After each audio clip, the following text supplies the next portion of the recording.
Okay, well, this might not be a direct translation. It certainly is an effective definition. So I don't think communicating the idea is as insurmountable as you think it is. Just takes a bit of Sisu.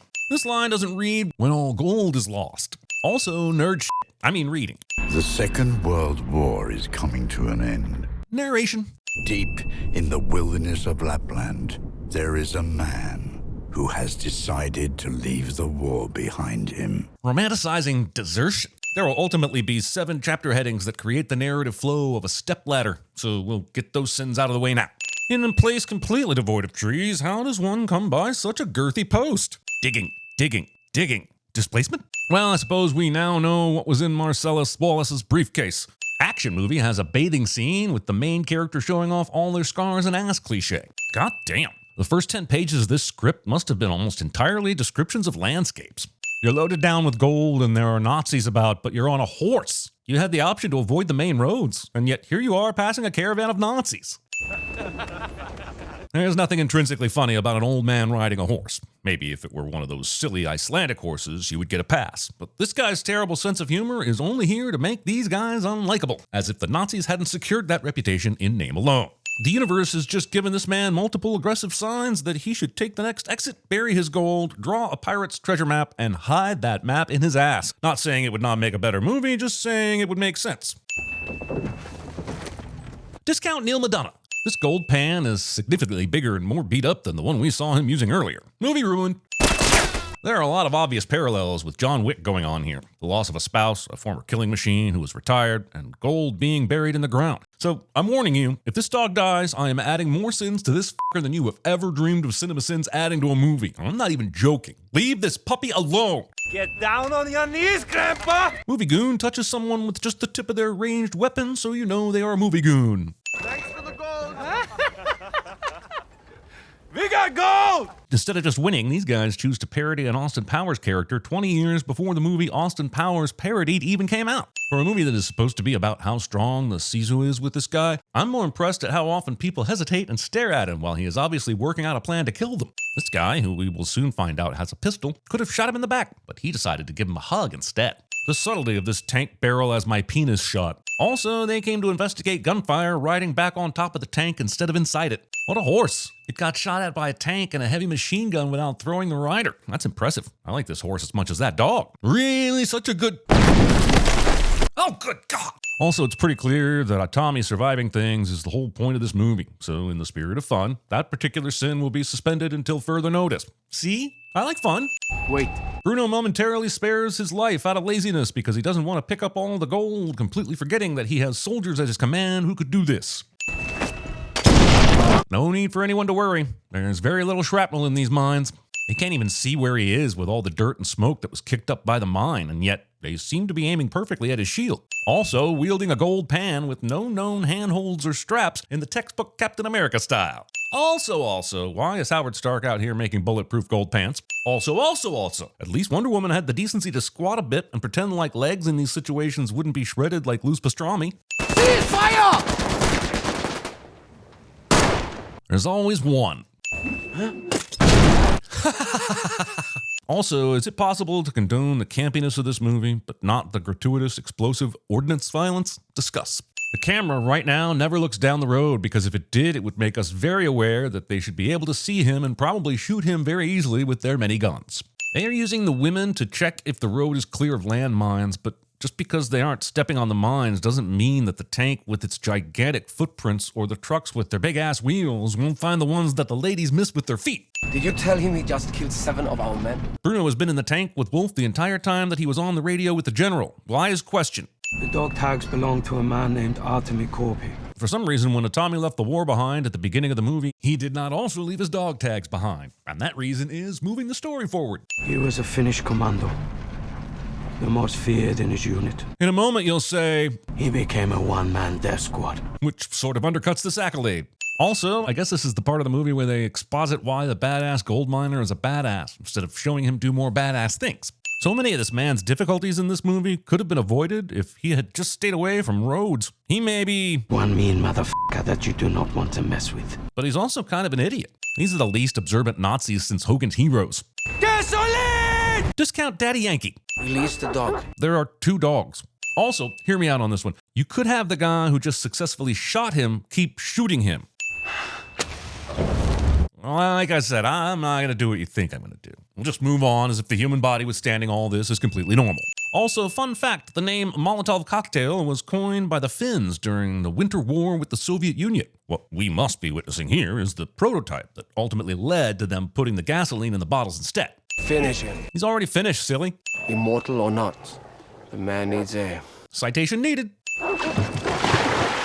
As interesting as this is visually, this guy is still dumb for jumping in the water with all their clothes and gear on. Even if they happen to succeed here, they would then have to sit around all night sopping wet, and you'd probably catch a cold. This is not how throat's air or breathing works. Also, I've never seen a guy drink air from a man's slit throat before, and I wish to never see it again. This guy abandons the sniper rifle right after successfully using it to kill his own man at a similar distance. Sisu is having increasingly less to do with Itami's survival. As Itami's body armor gives way to stormtrooper aim, I'm beginning to wonder if they're using bullets that only seek out Nazis, and Itami is not in any real danger. Also, I'm positive a human body isn't stopping the rounds from a tank-mounted heavy machine gun. Find me a boat. This dog is a terrible judge of character. To think I was willing to go to bat for him. Takes him about 2 seconds to notice the grenade strapped to the dog, and that is 2 seconds too long. Also, this dog bomber plan almost works, and that is ridiculous. There's no way they could have known how long it would take the dog to get to him. If it stopped for even a couple seconds or two to sniff a post or lick its balls, then the dog just blows up, and they are no closer to catching the finished Baba Yaga. And now another explosion to the face has not ended this man's life. Beginning to think there's only so much survives this edging I can take. Any last words? Yeah, I mean, I know it's kind of weird for me to tell you how to do your job, but it would be extremely easy and effective for you to shoot me right now instead of rigging a situation I can escape and then walking away. For your troubles. Wasteful spending. Tommy will stave off death from hanging by pegging his legs with rebar for support, and it's fucking gross. Also, I refuse to believe this man wouldn't die from infection until I see him do a cold plunge. And take antibiotics, of course. Science works, assholes.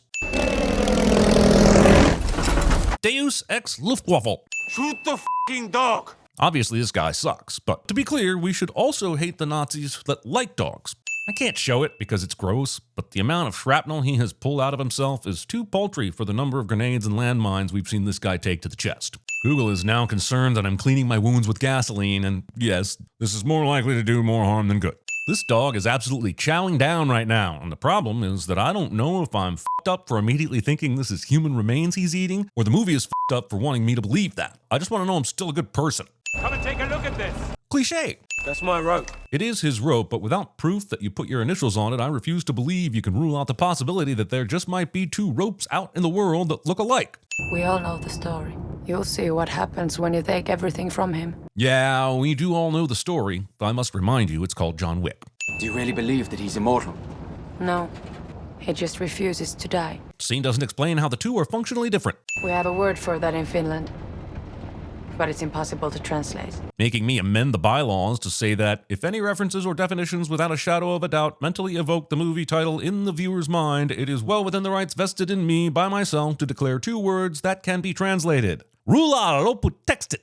You only make him stronger. But as you just said, This is not about who's the strongest. so it shouldn't matter how strong they make him. We're only given this close-up shot of the driver because it is absurd that none of the soldiers ahead or behind the truck saw Tommy climb up on top of the truck or now see him forcefully stabbing through the roof. Was that Jens? Yep, people would often say that Jens looked like a pile of mangled flesh. The barrel of the tank penetrates the ass end of this truck, and I find the metaphor to be non-consensual. Can somebody tell me what the f is going on?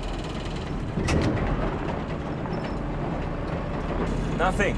It's all good, sir. How is the guy driving the tank only looking outside when asked? He should have this information already, and he definitely should have seen that guy get pickaxed in the chest and thrown out the back of the truck. Right now, the tank's driver's ignorance is doing so much to help Tommy that I swear there was a storyline where he was playing dumb on purpose that ultimately got cut. This is as good a time as any to remind you that a hole was stabbed into the gas tank of this truck, which the movie has completely forgotten about. Go out there and kill him. It makes no sense to get out of the tank right now to fight someone attacking with a pickaxe. You have a tank, and the guy's still losing blood. Just keep driving and let him tire himself out. This is as good a time as any to remind you that an arm of this guy's was broken by a Tommy just a few seconds ago that the movie has completely forgotten about. That's him.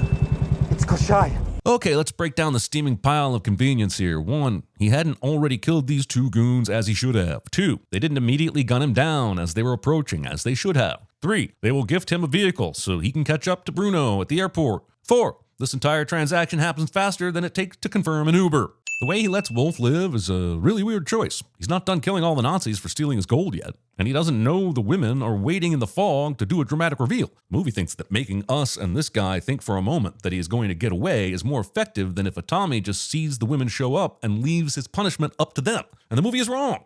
We think this is just a cool shot of badass women walking out of the fog because they are badass, but actually, that truck they were in finally ran out of gas. And now they stop short of showing them this guy up. Earlier, we saw that guy, whom we didn't even care about, get stabbed in the head. But now that the guy we absolutely want to see get his ankles miseried receives some vague-ass punishment completely off-screen.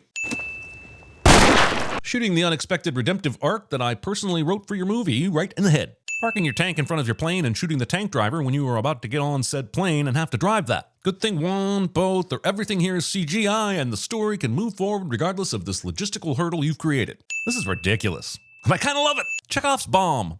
I won't be needing this anymore. Your pistol into the plane's cup holder? Now, instead of going to get one of the guns we know is in the plane, Bruno chooses the parachute static line because it's kinkier, I guess. Why? A better question is, why do you keep not killing him? 10 out of 10, solid Nazi death, great mouthfeel, would recommend. But also establishing getting strangeloved as a thing and it somehow being something I do not want to participate in.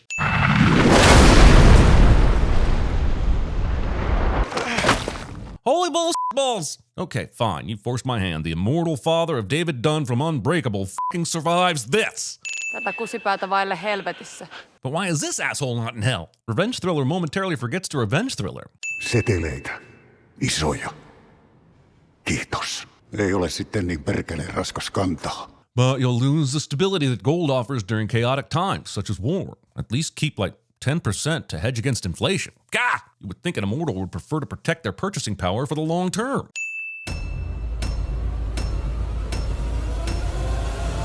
Just a guy, trying to get a rock up a hill. Why? They made him. Who made him? The gods. Did they need a rock?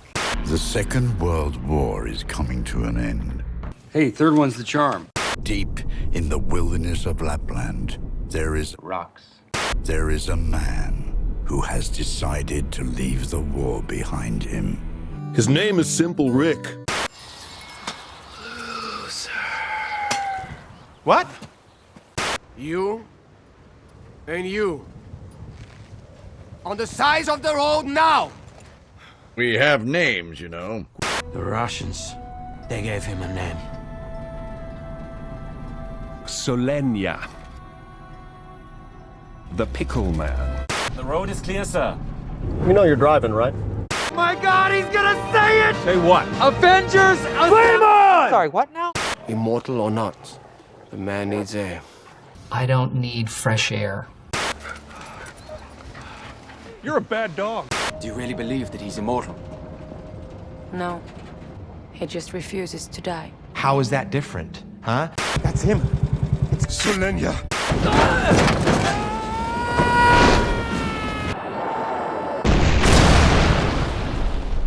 I reckon this is it. Nuclear combat toe-to-toe with the Ruskies. Oliko teitä muita? I'm not going in without my tank.